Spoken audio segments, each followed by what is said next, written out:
na mag-isa tayo ng bawang, sibuyas, kamatis.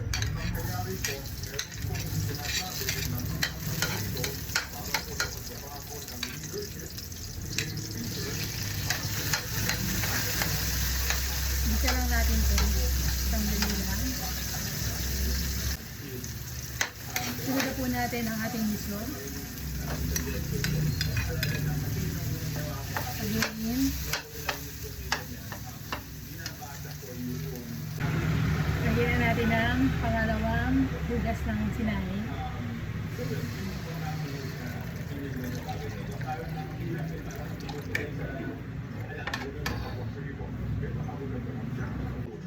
Sunod na natin ang bangos.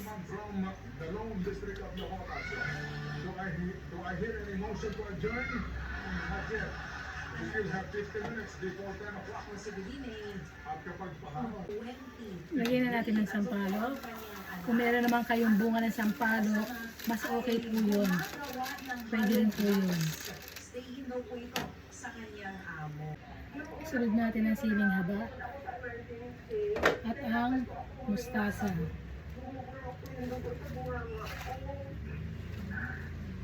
Hintayin lang natin maluto ito.